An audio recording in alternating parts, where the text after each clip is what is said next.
We are live. What's up? Hello. Hello. No one is anybody here yet? We'll have to give him a Probably second. not. We're the slight delay, I think. So Yeah. We're sitting at 0 viewers. That's good. What They're do we probably do like, if no one comes to our live Q&A? We just talk for a while. Okay, that's good. So I made an iced latte look at you. to enjoy for this time. Oh, look at that. Amber is here. Hi, Ambry. Oh, Ambry. I thought you said Amber, as in your wife. Hi, Ambry. I was gonna say something like "get off," but it's Ambry, not Amber. Yeah. Oh, a couple more viewers. How do you see this? I don't see. Oh, I was in live or private chat, not live comments. Weston. Oh. What's up? Mine has at the top, I can see the viewers in top corner. Oh, look at Braden showing up for something. Look at you guys. If only he'd show up for small groups, that'd be great. Oh, snap. You got called out. I'm just kidding, Braden. He was there. You know, he goes live all the time on Instagram. I see him. I don't know why I get a notification and then I click it every once in a while. And it's just him going like this. It's really weird. Oh, Braden. Aren't you glad you tuned in for this, Braden? So Spencer talk about you. But yeah, don't forget, for those of you who are here and everything, to check out, to submit questions, right? You can start submitting whenever you want, as well as through the Google form if you want to stay like anonymous or something like that. Or you can submit stuff through the comments here, and we can actually post your comments on here, which is kind of cool feature and all that technology. It's happening. Is there still only 3 people on here? Yes. I thought we were at 4 at one point. We already lost someone. Yeah. Nope, not again. Oh, we're back to 4. There you go. Yeah, hopefully Cheddar will not interrupt this time. We'll see if he makes any weird noises again and all that. Let's see. Wonder who's our 4th viewer? Who's our 4th person? We have Ambry, Weston, Braden. Who's the 4th? It doesn't tell you? No. Doesn't give me the actual who it is. That's all right. Try a different effect. Oh, that's right. That's a way better one. Yeah, let's do this one. This one's way better. I don't like that zoomed in. There you go. I mean, I have a face for. Ooh, I like that better. I'll be in the background. That's fine. I'm just testing out all these. Reverend Williams up front, you know. Big Rev. Oh, I just take over. That's even better. Do I get to like? I can just be the voice. That's creepy. Okay. I'll just ask the questions like this. And Ellie's here too. Hey, Ellie. Hello, Ellie. Bonjour, privyet, and hello to you guys. Privyet? I don't know what that means. I think it's French. I'm guessing French. Hello. Hello to you guys. That's not French. All right. Let's see. Give a few more minutes. Yeah. Again, feel free to submit some questions. French, Russian, and British English. Yeah, I was right. Hello, you guys. See? Hello. Chop, chop, cheerio, chops. Oh, man. If that doesn't attract viewers, I don't know what will. Right? I work with a lady who is British. She is from England. She is from Wiltshire because, you know, I read Lord of the Rings and such, but it's sure, even though there's an E at the end. And I make fun of her all the time. I never stop. She'll walk by and I say, "We won the war." It's ridiculous. It is. It's fun though. On that note, welcome to our live Q&A. Oh, are we going to start now? Yeah. Christine. Oh, Christine. There you go. Hey, Christine. Benedetto. Do you know who that is? Isn't she getting married? Yeah, that's Carson's fiance. Carson, right? Yeah. Okay. Hi. Yeah. I just forget last names. It's the problem. I'm like, Yeah. Benedetto. And she hasn't been in group in 2 years. Yeah, she's a junior high leader now. That's What? Isn't that crazy? Yeah. All right. Okay. So I don't know. Let's get into this, I guess. Cheddar's here, so that means we can start. Yeah. He's ready. Yeah. So again, please, if you have questions, submit them. Else, it's not a very exciting Q&A if we have no Q's to A for. We only got one from this thing. The Google form. Yeah. Yes. We got. I mean, we have one we didn't talk about last time though. So we have 2 questions. Do we? Mm-hmm. Which one? Is it a sin to be bored? Oh, we can just Yeah. start that one off. Just want to dive in. Right? Dive right into the boredom. Go in the deep end. Like Yeah. everybody listening to this. There you go. Okay. Nice. We got some questions. On. All right. So let's talk about that first one. All right. So is it a sin to be bored? Right. I think that's obviously probably stemming from our current situation, right? Where I think when I've asked many people of how you're doing right now, the answer is normally bored and stuff, right? Like that in light of quarantine and all that stuff. I know it's not the most exciting time maybe in some people's lives. And so that is that curiosity, right? Like, is boredom a sin?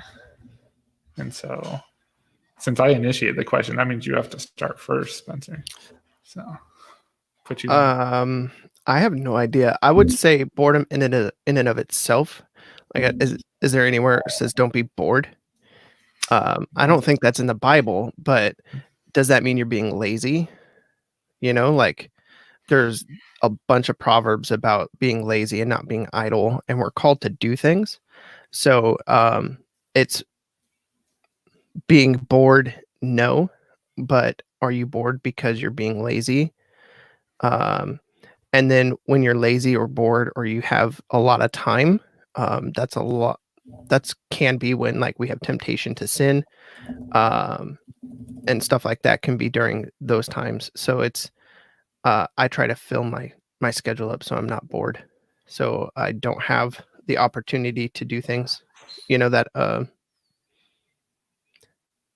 would like sin, you know, like, does that make sense?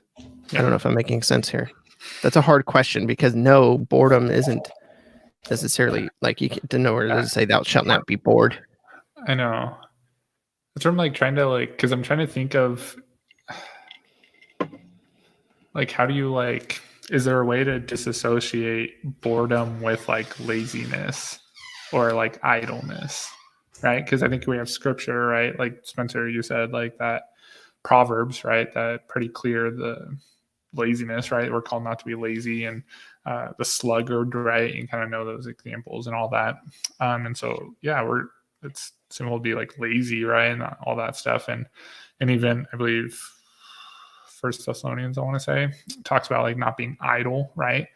And different things. And so I think there is that aspect of, yeah, like idleness or being lazy and all that can be sinful, right? And so I'm trying to like picture what does boredom look like without being lazy or idle, right? I don't know, because I feel like if you're doing stuff, you're not really bored. And so I don't know, like that's where I'm struggling to see the distinction, I guess, like, because you're right, like I don't see anything in scripture that says like, yeah, don't be bored. But I do think there's commands of not to be lazy and different things like that, to make the most of our time and all those different things. And so I think there's that balance, right? It's like kind of what you said, like why are you bored, right? Is it because you're just sitting there doing nothing? You've played video games for the past 10 hours and you don't know what to do next, or or whatever it is, right? Fill in the blank of I've just binge watched 3 seasons of a TV show, whatever it is, I'm bored, right? And so I think there's that aspect, right, where it's why are you bored, and then so I think that's where you get to the root behind it, right? Of normally it is a form of laziness, right? Which I think is probably a big struggle right now. I know I've felt it even in this time where just being home all the time kind of makes you feel like you don't really want to do anything. And like, oh, I'm home. That means I don't have like stuff to do, or something like that. And I can just relax or whatever. And I think there's that struggle, right? And so I think especially right now, it's really fighting to be.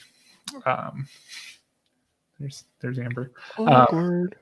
Yeah, there's really that fight to be active, and even what we talked about on Wednesday night, if you guys were there for that lesson in Romans, right, where it's kind of like we're called to like wake up from our slumber, our sleep, right, and serve God. Essentially, that we're not called to be like lazy and just kind of serving God half-heartedly, but we're called to really strive to honor Him in all we're doing, right, even in this quarantine time and all that. So I don't know if all that makes sense of kind of rambling on of, I don't know, boredom.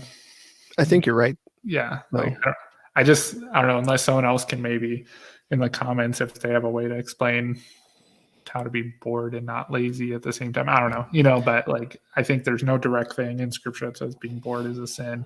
However, I think it's so linked with laziness and idleness that it's hard to see a difference between the two and all that. So yeah, I was just thinking about Cody's Ecclesiastes message, or just the book of Ecclesiastes, and it says that we should work and enjoy our work.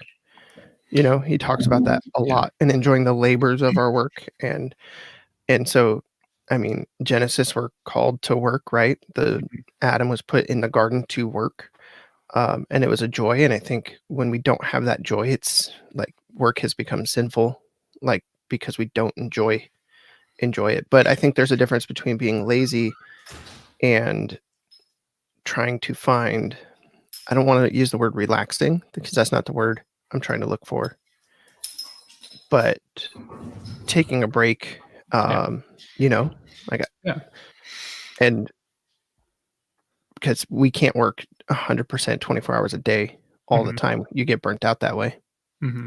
Yeah, there's this reality of like, that's good to bring up too on this side of it as we kind of keep going down this direction, right? Is this idea of like being lazy and relaxing or resting, right? Those aren't the same things, right? Like, and so like I think we do as humans need rest, right? And even like rest can be a form of worship, actually, and stuff like that. That's why like even God, like in the Old Testament with like the Sabbath and stuff, like having Israel rest for a day, right? Like you need this rest, right? And it's also a picture of the rest to come that we have like in the future and all that. And I remember even like that with I remember in college there's a message that one of the faculty there did, and I think in one of our chapels that talked about how like even like sleep can be a form of worship, which what? That doesn't make sense, right?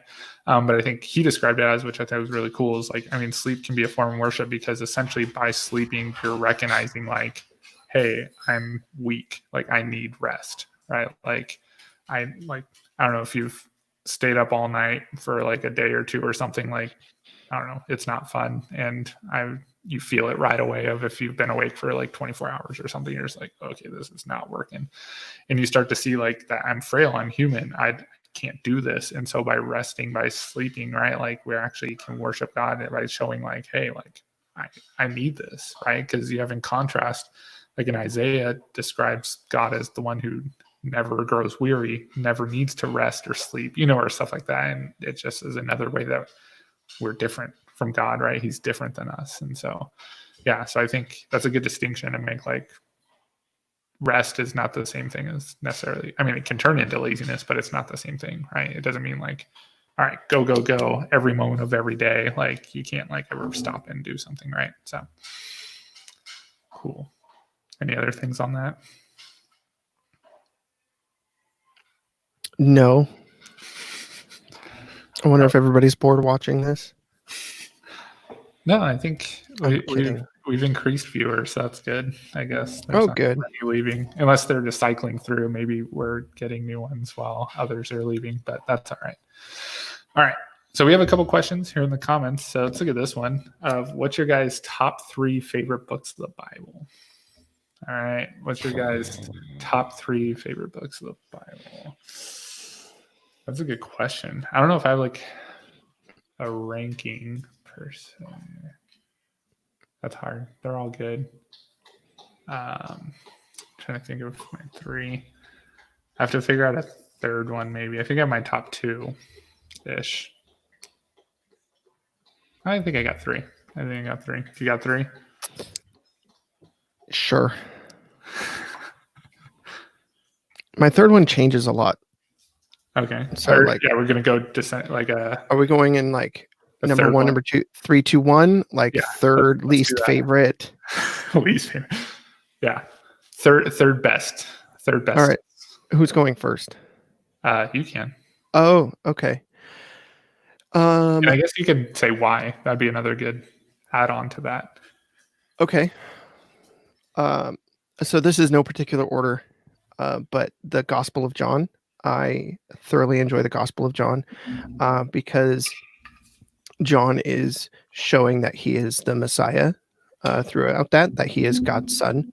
And you see Jesus referring to himself as I am a bunch in that gospel. He says I am over and over. And it just really, really is very clear. The gospel message is extremely clear in the book of John. And so I always enjoy the book of John.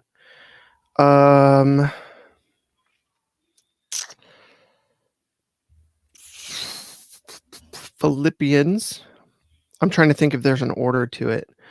But I like Philippians just for the encouragement that it is.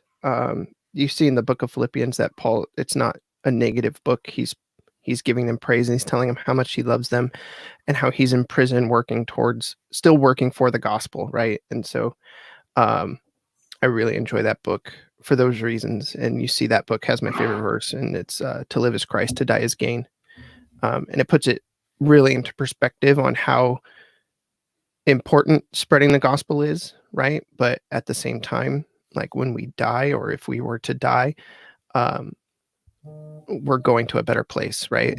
It's a win for us. It's a win-win situation. We're either doing God's work here on earth or we're with God in glory. So I really like that. My third one, man, I would have said James before I started teaching Exodus. And I'm going to say Exodus. Okay. Exodus. Nice.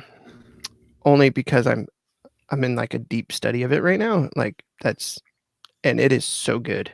And just seeing how good God is, regardless of like who we are, who the Israelites are, and how he's like there's so much in there. I can't go into it because you've just listened to my lessons, but it's amazing. Even the little things where you're like, wow, that doesn't make sense.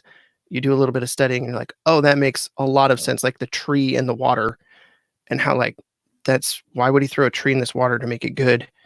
But it's a representation of all sorts of stuff, and it's mind blowing. Like it's crazy. I love that book. Yeah.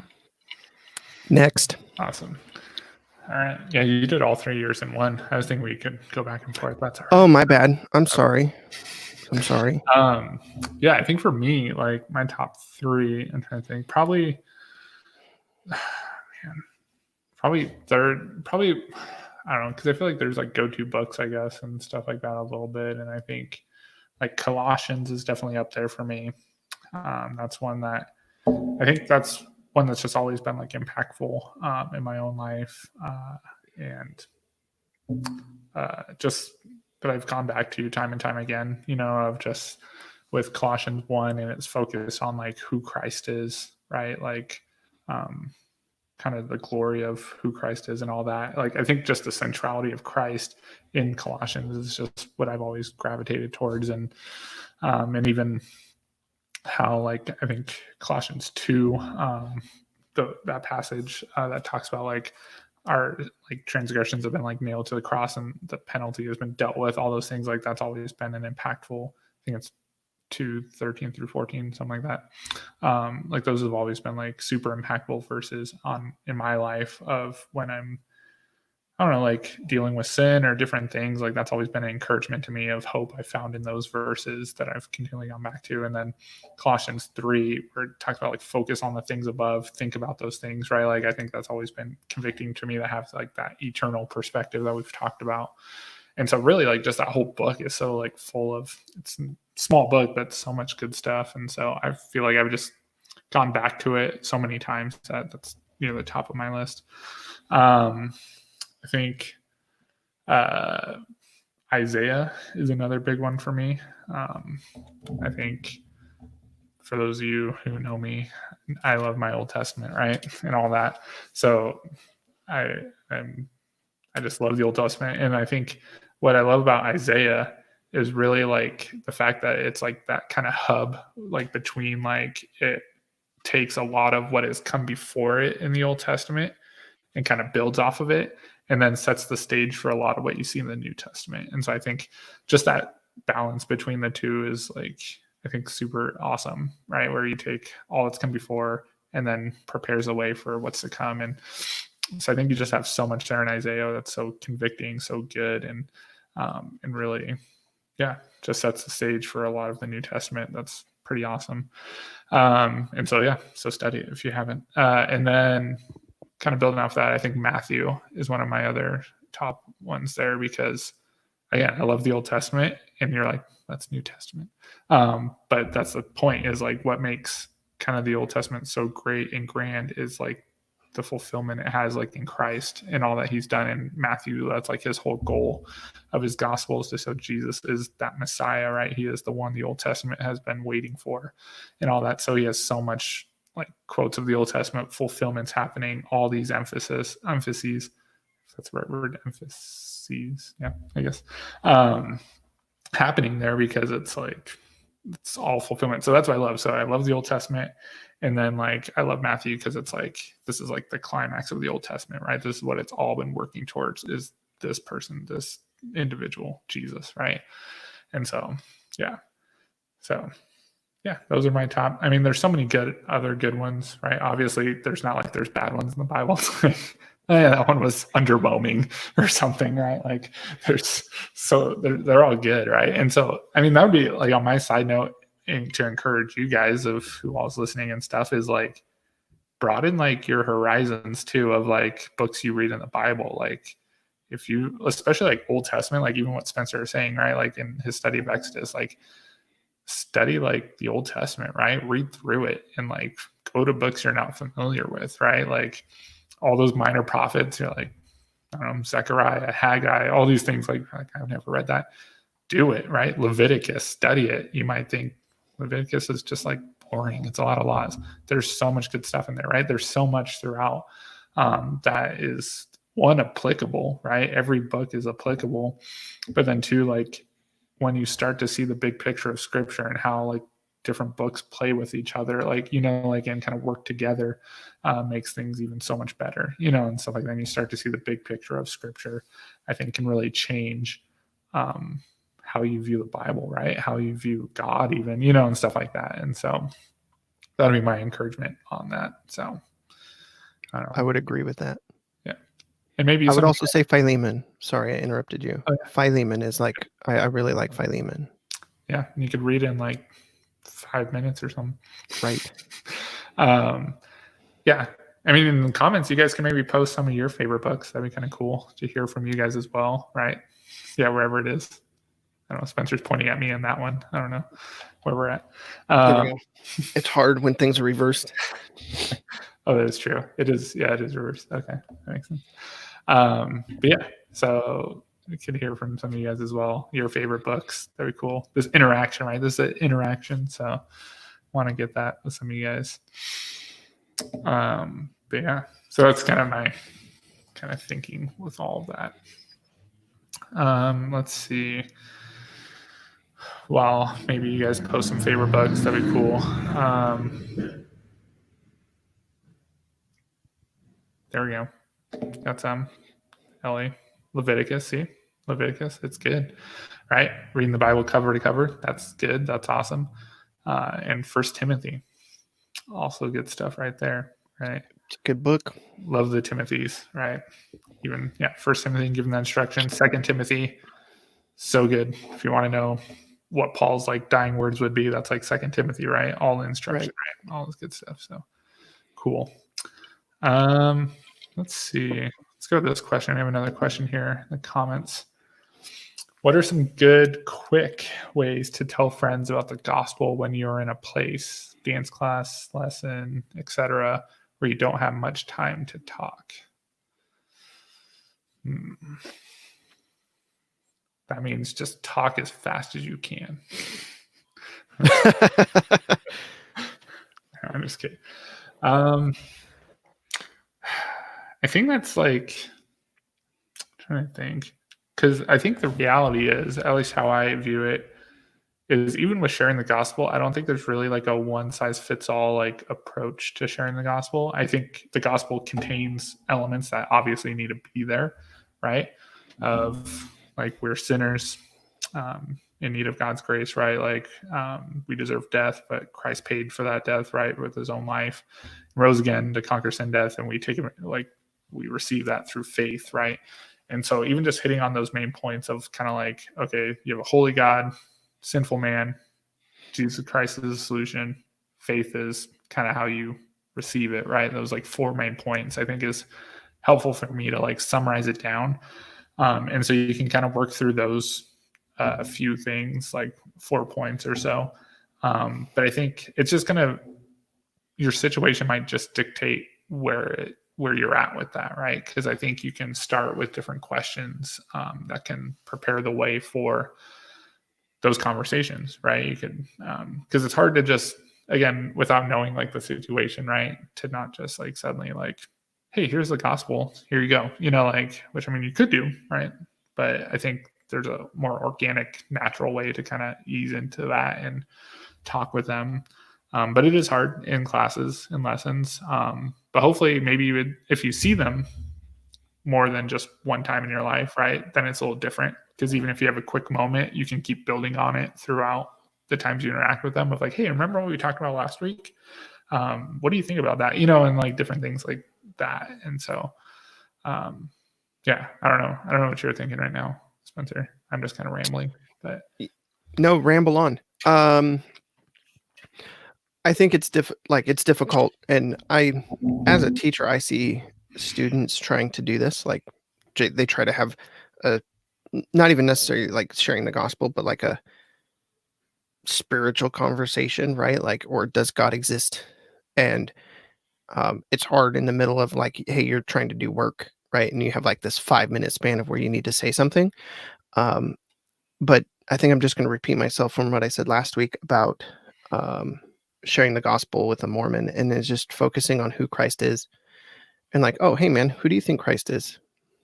And they might not know anything, and then you can go into it, and then but I think it's real easy in those quick moments to think I'm going to say something about this, and then you get sidetracked, and then you're talking about, I don't know, evolution or whatever it is, right? And so I always try to focus on who is Christ when I'm sharing the gospel with people, and that usually helps. Not all the time, and again, it's limited depending on your situation, who you're talking to, how long you have. If you're at a 30-second water break in dance class, you can't be like, "Who's Christ to you?" And then, "Oh, we got to go dance." You can actually ask that question and then walk away. And then go back to it if you want, but there's no like one cut solution on how to do it. Yeah. So yeah, I think it's also just learning how to like transition into spiritual conversations, because there's a follow-up there question in the comments, like how do you bring it up? I think again, that's going to look different, and I think it's just looking for different transitions, and I think being purposeful. Even I think what helps is being purposeful in your conversations and topics, right? In your answers, right? Because I think if you can ask like, hey, like what did you do this week, or what did you do this weekend, or something like that, And in most cases, people will give you their answer as well as then ask, well, what did you do? And then you can bring up something like, hey, I went to church, or like I watched my church online, if it's like nowadays, right? Or something like that. And you can even ask like, hey, like, do you go to church? Like, or like, what do you believe? Or something like that. Like, I think there's just transitions that, again, there's not like a one size fits all, but I think just looking for kind of like practical transitions, right? Yeah, like, I don't know. There's different things like, and I think I joked about this one time where I think I was, I didn't do this, but like I was joking about it afterwards, was like, I don't know, I'm tall, obviously. Well, not obviously on a video, but those who know me, I'm tall. And so there's like, I've been asked plenty of times in stores of that awkward situation where I see someone kind of, not really awkward, but like that moment where I see someone struggling to reach something on a top shelf. And then we kind of like make eye contact. And it's like, do you need help with that? Right. Like, or something like that, you know, and I've done that. And like, I remember joking before, I think that happened to me. And then like that night I was talking with people about transitions and stuff like that. And I think kind of joked about like like even in that case, you could say like, hey, speaking of things you can't reach, what about like salvation? Like, you know, like you can't reach it on your own, you know, something like that. But that's a little cheesier and like, that's kind of ridiculous. But yeah, I think just like being purposeful with your conversations and recognizing like, hey, I do have opportunities to make transitions, and it takes sometimes like some planning, right? Of like, hey, I'm going to ask about what they did this weekend or the other night or whatever, and I'm going to have my answer kind of ready of talk about like church and other things like that, and different things. And so I think it's just that. I don't know if that helps or not, but just looking for transitions, right? Like ways that you can make connections that are kind of natural and all that. So, and I think the reality is like, as you get to know people, then they're going to get to know you too. And then if your faith and relationship with Christ is central to your life, it's going to be hard to like not have that come up, you know, and stuff like that. And so I think that's part of it as well. How do you bring it up? I think one way to do it is just to bring it up. And it's weird sometimes, like, oh, how do I transition into this? But sometimes if let's just say you've been friends for a while, I don't know, you go to art class together for a year or so or whatever, and you've never had that spiritual conversation. It's surprising how many people are open to that conversation though. Like people want to talk about that. Even if they're not believers, even if they totally disagree with what you're saying, people really, really like to talk about it. And so sometimes just being bold and saying, hey, what do you believe? That starts the conversation. It could be a little more awkward, depending on the situation, but just doing it, you know, just saying, oh, I'm going to ask this person who I've been friends with, I'm going to ask them what they believe. Yeah. And then it starts, right?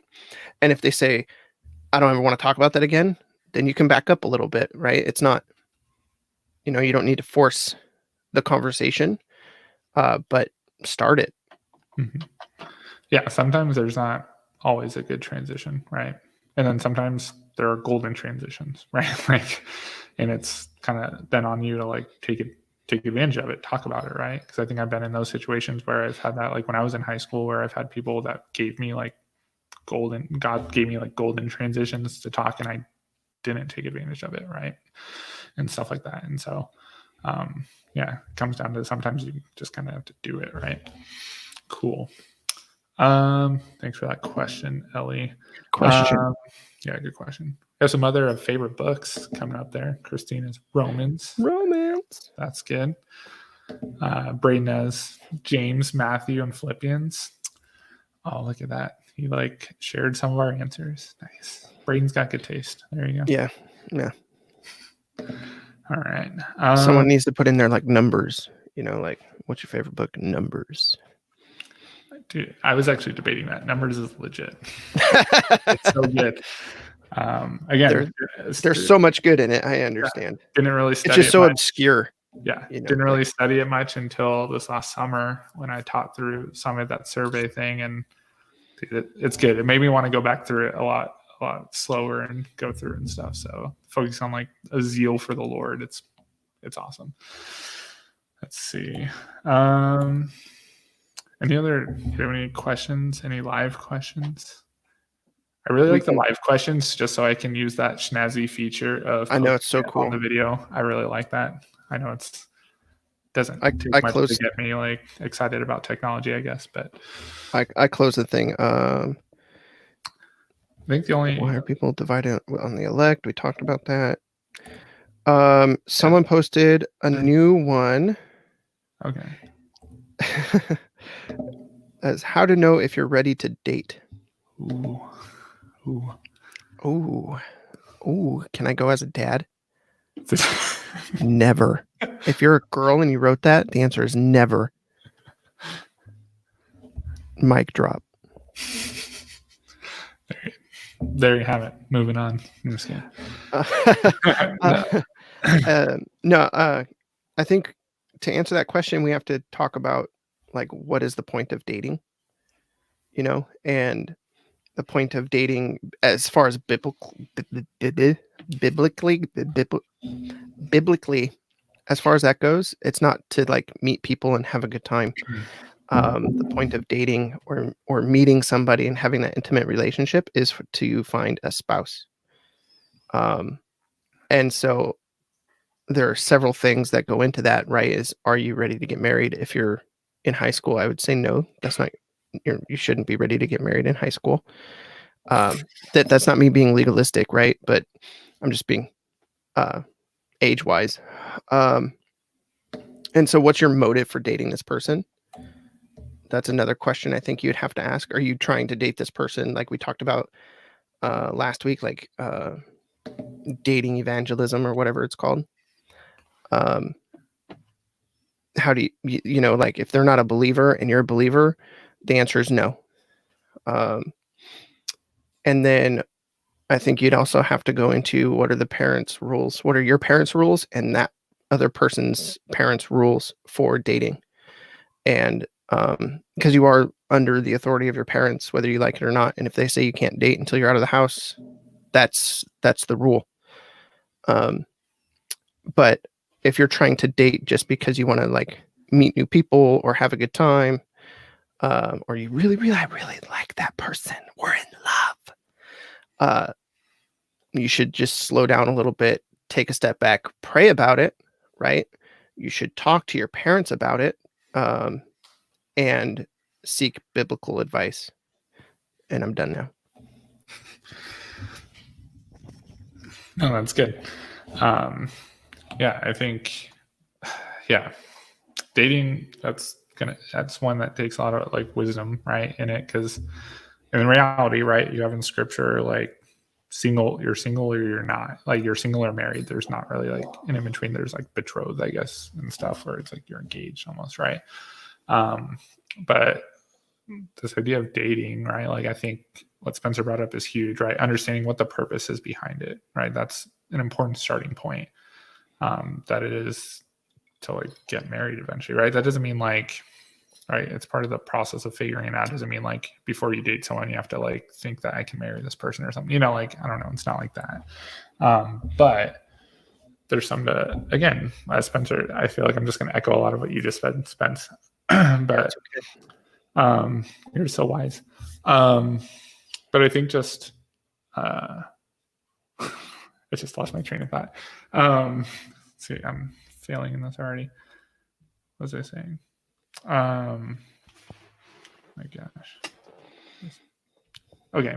Recognizing the purpose. Let me work back a little bit. Purpose behind it, right? And asking a question. That's where I was going. The motive, right, behind it, as you're saying, right? If it's, what's your motive, right, for this? Like, because I think a lot of people, like, that's a question, like, we don't even really ask or think of, like, asking ourselves, right? Is why do you want to date this person right now? Right? That should be like you should be asking yourself why you do the things you do, like about anything, right? And so, especially like even with dating, right, is why why do you want to date right now? And I think if it is just motive of, well, it's just what everyone else is doing, or it's just fun or something, it's like, I don't think that's the right motive, right? The right motive is eventually to see like, who are you going to marry, you know, like kind of a thing, and get to know someone in that way. And so to really think through that and be wise. And again, that doesn't mean you can't date like in high school or something. That we're not saying that. You can. Oh, right? I Like, was. yeah, Spencer says that. But I mean, like, there's no biblical thing that says thou shalt not date until you're 25 or whatever, you know, or something. That's just not there. And Yeah, it so is. there, unless you're one of Spencer's daughters, then that's what matters. But yeah, so I think there's wisdom in that, knowing when to do it. But I think one also to think of is to really evaluate your own spiritual life and to think like, am I ready to date? Right? Are you ready to date? Like, especially like if you're a guy, right? Are you ready to potentially like lead someone in this, right? You know, or I mean, it's not the same as like a husband-wife type thing. I'm not saying that, but I think like just even in both the girl and guy part of it, like, are you spiritually there, like ready to date, right? Like, are you like, and the person that maybe you're wanting to date, are they ready to date, you know, and stuff like that? Because I think to not be unequally yoked, right? Like Spencer was talking about, like with kind of like an unbeliever, like that's a thing, but also like to evaluate even amongst believers, right? Just because someone's a believer doesn't necessarily mean like, yes, I should automatically date this person, right? Like, because I think you want hopefully someone that's going to like encourage you in your walk and stuff like that. Like someone might say like, yeah, I'm a believer or something, but if you're kind of like really on fire to serve God and do all these things, and they're kind of like not, you know, like they don't really care as much, like you really should think about like, is this someone I really want to like pursue dating, right? And so figuring out one, if you're ready like spiritually, as well as the person you want to date is ready spiritually, that's huge. And then like Spencer said, there's obviously biblical principles of, yeah, unbelievers or not, where scripture is clear, don't date an unbeliever. We talked about this last week, I think, too, like the whole missionary dating type thing, like don't do that, right? Not biblical. And then also like a big thing that Spencer brought up, which I've seen in time, like my time in youth ministry and stuff, is if your parents had rules for you, that kind of seals the deal right there. You know, like while you're still a kid, right, you're called to obey your parents, Ephesians chapter 6, right? Obey your parents, right? And so if they say like, hey, like no dating like till like college or something, like that's, there you go, like submit to that, right? Like obey that and be okay with that.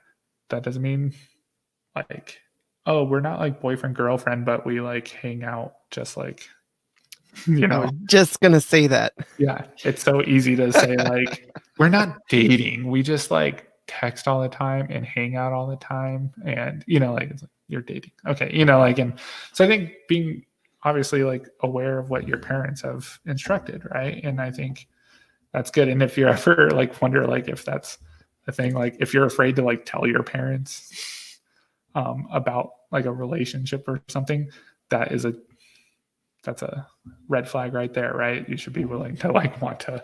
So normally if you're hiding something, it's probably not good. So yeah. I don't know if you see my face of judgment right now. There you go. Remember that. But yeah, so I think again, there's no like, this is a wisdom issue, right? It really is. And so I think just one, evaluating your own heart of where you're at spiritually with the Lord, to want to enter into this relationship. Consider those other factors of like, what do your parents say about this? Is that person a believer, right? Like, where are they at? Are they ready for this? All those different things are things you should be thinking through. What's your motive behind this, right? All those things should be something you should be considering before dating, right? I think. I have one more thing to say. A couple more things to say on this. As no, it has nothing to do. Anyway, emotions, right? Like I think a lot of what we're saying is like actually think about what you're doing and pray about it and make a wise choice.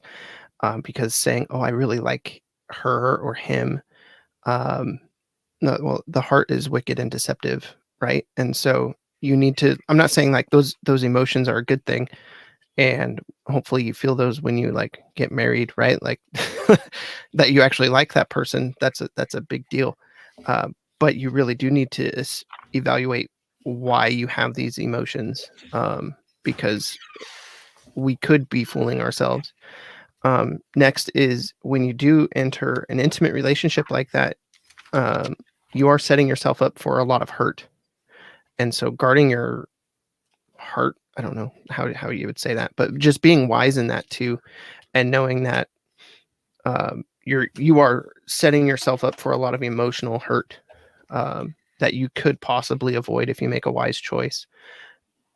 I mean, are you probably going to marry the first person you date? No. Are you probably going to have your heart broken? Yes. Are you going to learn something from it? Probably. But maybe you didn't have to learn that lesson the hard way, right? If you made a wise choice and thought about it, prayed about it, sought wise counsel from believers. And oh, I had one more thing. And because I think Chris kind of mentioned it a little bit, is a dating relationship is not the same thing as a married relationship. Right? So like there's a different role for a guy and a girl, or a man and a woman in a married relationship, and that is just not true in a dating relationship. And I feel a lot of I've seen it, a lot of younger believers who are like, well, they feel like they're in that relationship, and it's just not true. Yeah. You know? And so that was it. Sounds good. That's good. All right.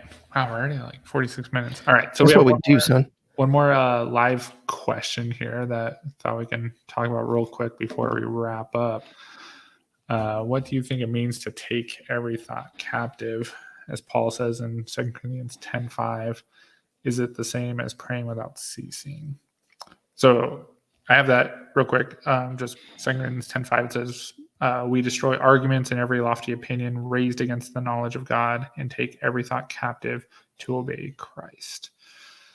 Right? And so the idea of taking every thought captive, that's, I don't know, a verse that, I don't know, maybe some of the guys in our discipleship group remember, that I actually was working on memorizing that verse, because I really like that concept of taking every thought captive, and I think that's such a good thing. And I think it is just like, you're essentially evaluating, you want all of your thoughts to be, like it says, taken captive to obey Christ, right? Like it's almost like you want to take your thoughts prisoner, right? And so that they obey Christ. And it's this active kind of process of kind of as you think, right? You want your thought life to be in line with what Christ wants your thought life to be, right? And I think that's something for me, right? I think it's so easy, to let your thoughts kind of wander and not really think much about it, right? I think for me, say for example, for me personally, I'm not one that gets up and yells and gets all angry, and yells at people and stuff like that. But I think I can have very angry thoughts in my mind, right? And I think sinful, angry thoughts. And so I need to be continually remind myself of, hey, I need to take that captive, right? I need to really, take control of my thoughts and really think about my thoughts and want them to obey Christ. And so it's kind of that thing where it's getting behind it's not just about our actions, but it's about our thoughts as well, that we need to be seeking to obey Christ even in those thoughts as well and stuff. So I think it's continually, I think it's that continual kind of examining of our thought life too, and wanting them to be thoughts that honor Christ in all that we're doing. I don't know. Spencer, do you have anything with that? Yeah, I was looking up a verse because you're Googling the answer. I know. It's all right. That's what I do. It's right here. No, I think, we're told to take control of our bodies, right? And we're in control of our bodies. Our bodies are not in control of us. And I think the same is true with our mind, right? We can take our thoughts captive. We can train our thoughts. We can train, like an athlete trains their body. We have the ability to train our mind to have thoughts that are more and more into Christ's image. And so that just reminded me of 1 Corinthians 9:25-26. Every athlete exercises self-control in all things. They do not receive a perishable wreath, but they do not receive a perishable wreath, but we an imperishable. So I do not run aimlessly. I do not box as one beating the air, but I discipline my body and keep it under control, lest preaching to others, I myself should be disqualified. I'll just finish it out, and so I think if we can take our bodies, if we treat our bodies like an athlete, right, and they train, then I think it says in all things, right? And I think that includes our mind and our thoughts and our thought processes. Yeah, exactly. So hopefully that kind of answers that. And yeah, I think it's that continual thing. And I can kind of relate to that pray without ceasing, that idea of like we're continually in prayer, filling our thoughts with that. And I think in this, it's that continual kind of wanting our thoughts to be honoring God, right? And that, and just evaluating where we're at with that. So cool. Well, how do you do when that's still there? You're not ready. Never are. All right. So, wow, we're already at 50 minutes. Paul says to stay single. That's all I'm saying. You're undivided. There you go. But yeah, well, thank you guys for joining us again and everything. So glad that you guys can join us. Hopefully this is beneficial, right? Like, I mean, it's something that I guess we could talk through if you guys can give us some feedback at some point of like if this is encouraging, helpful, or you like this is not helpful at all. Stop talking. That's good too. I think they could just leave the chat room too. That's true. So. True. But hopefully this is encouraging. Hopefully just another way you guys can interact with us.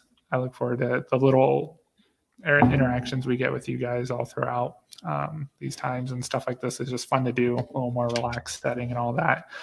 So again, we'll shoot for next week. All right, 3 p.m. If you have more questions, you can submit them ahead of time or during the live part, whatever you want to do. As Spencer is indicating, you got to subscribe, all that good stuff. No, I'm just kidding. If you want to, that's fine. You could submit them on Google. You can post them here. Tell your friends. That's true. Smash that like button. Yeah, make sure you click the little bell, right, to get the notifications, all that. Helps the algorithm. Yeah, something like that, because we're super popular. I'm just kidding. Yeah, we're getting paid for this. Right. All right. Sounds good. Oh, Cody's on there. Hi, Cody. Hi, Cody. There you go. Bye, Cody. All right. We'll see you guys next week then. We haven't left yet.